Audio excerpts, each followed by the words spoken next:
Well, I have a dad who had hemophilia, and due to how hemophilia is passed typically from mother to son, my parents were not thinking that they would have any issues with any children that they would have with hemophilia. And it was true of their first two children, and then I came along as the third. When I received my 3-month vaccination, I bled profusely. My parents were well connected with the hemophilia community in Michigan. A physician who is very well regarded in the community diagnosed me as having severe hemophilia despite the fact that I'm a female.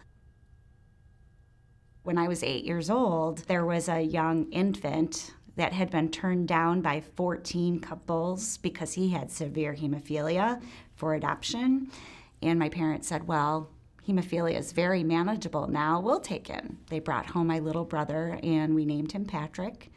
And I took him on as my project to show him that having hemophilia, while it could be challenging, it didn't have to define your life and you could take charge and manage your disorder. And I taught him how to start his own IV, as most people with hemophilia do. So imagine letting a 5-year-old come at you with needles. That was my time with Patrick. It was no big deal until the 80s when we started hearing about this disease. And there were some well-known stories in the media, including Ryan White, that we paid very close attention to. So that was pretty scary.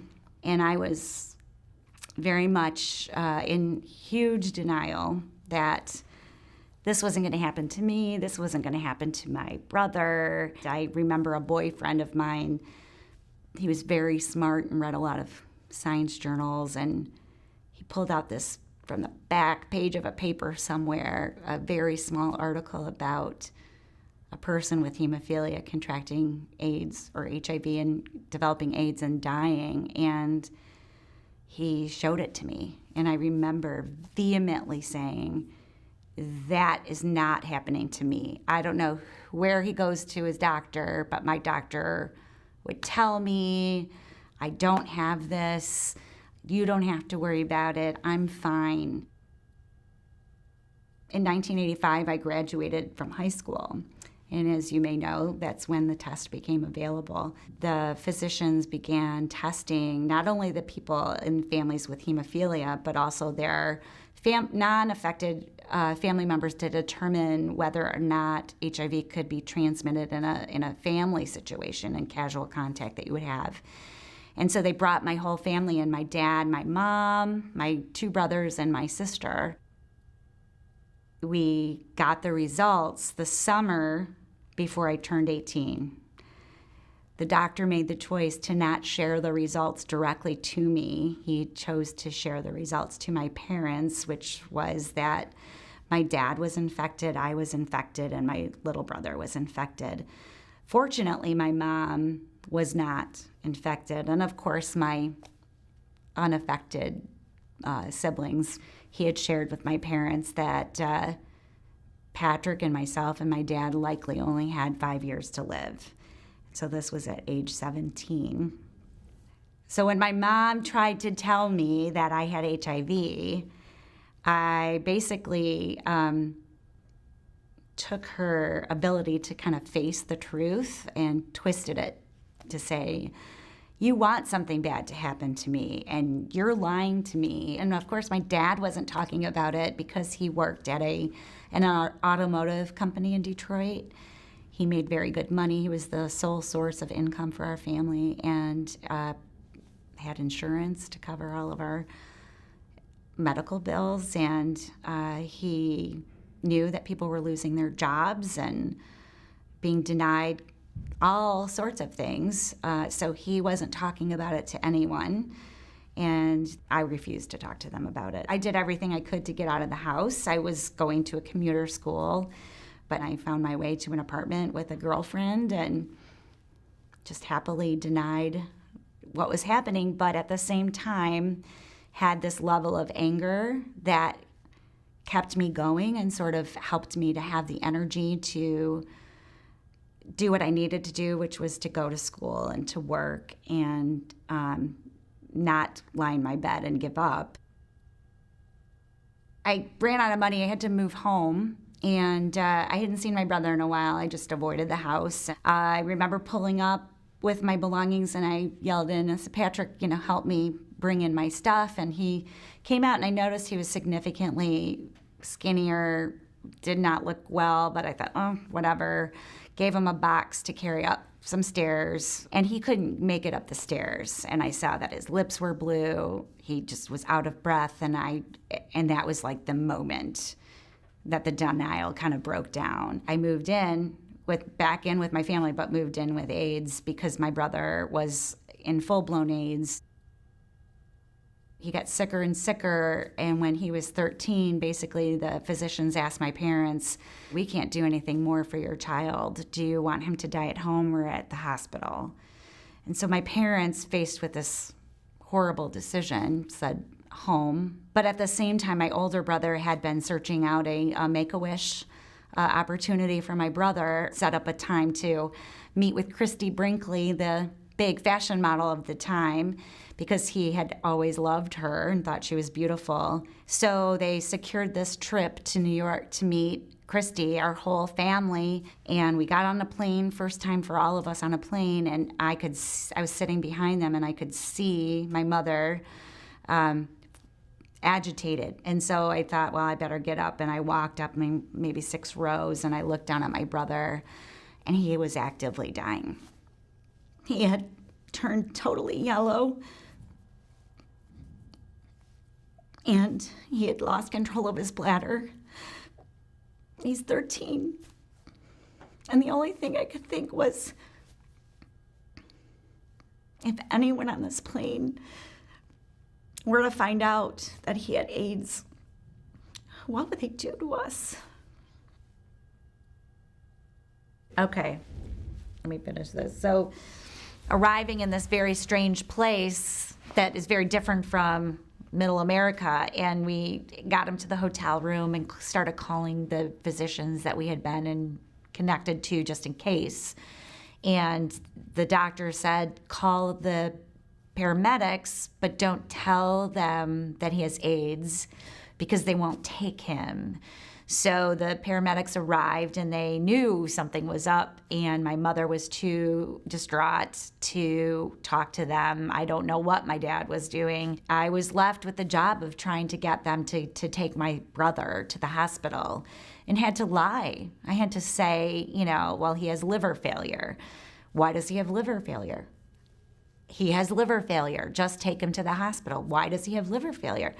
Just take him to the hospital. It took 45 minutes for them to put him on a stretcher and take him to the hospital. And Christie Brinkley still came to see him in the hospital, and she knew that he had AIDS, and she sat down on the bed with him. She was very warm and welcoming, and I was so grateful. But then she left, and it was my turn to stay with him, and he had to get on and off a bedside commode, and I was trying to help him to do that, and it was pretty easy to lift just a bag of bones, really, onto the commode, and I had him up here, and his face was in my ear, and he said very clearly to me, is this the end? So what do you say to 13-year-old? And I said, yes, it is. So that was the last thing he said to me. I told him I loved him, and it was my turn to go back to the hotel and get some rest. And around 1 a.m, my parents called and said that he had died.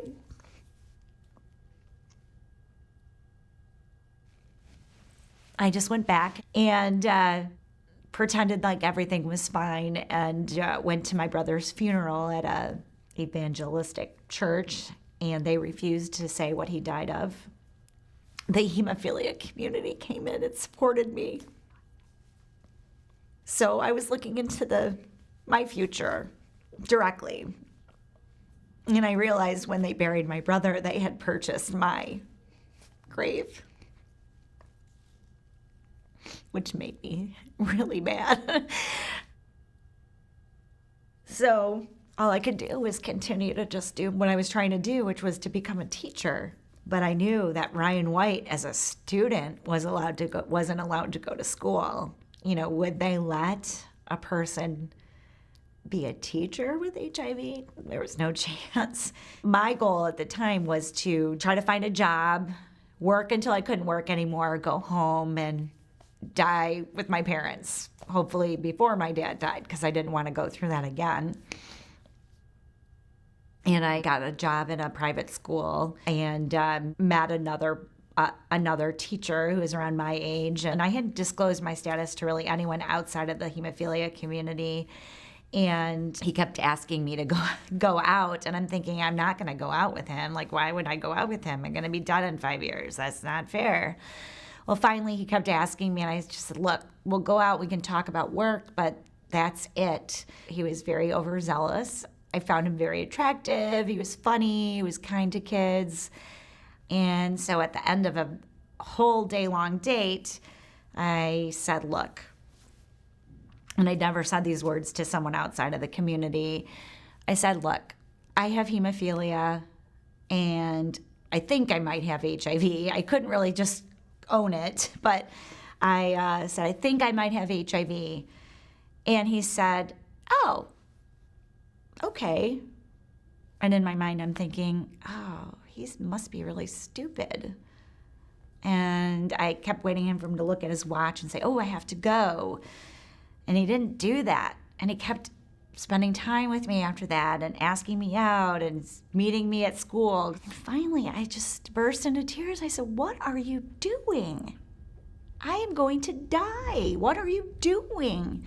And he said, if I have 1 year or 5 years with you, it's better than nothing. Still under the impression that I was going to die in 5 years. We got married 8 months after we met. So we traveled the world, still wasn't dying, still teaching middle school and teenage kids, and just hearing about the really terrible mistakes and decisions that they were making that were putting them at risk for being infected. Use a condom. I did not have a decision to make, but everybody else now does. And it infuriated me. It's like, I gotta do something about it. This anger was back, and it was spilling out at my husband and all sorts of other ways. And I finally said to Gary, I'm gonna have to tell people that I have HIV. I said, I might lose my job. You might lose your job. And he said, let's go for it. In 1993, that was when I shared with the school that I was HIV positive, and they responded beautifully. At that point, it didn't matter to me how people got infected. The fact is if people are infected, it doesn't matter. And so that was my message, along with, look, you have a choice. Got my face on the front page of the Free Press, and had some opportunities to go into the media and to also talk about my experience. And luckily, because of, again, unfortunately, how I contracted HIV, I was seen as a victim. And I don't understand it. Nobody deserves it. How could people be so judgmental about that? And it was interesting, the conversations I would have with people, and some people couldn't wrap their brains around that. And it's still a conversation that I have today.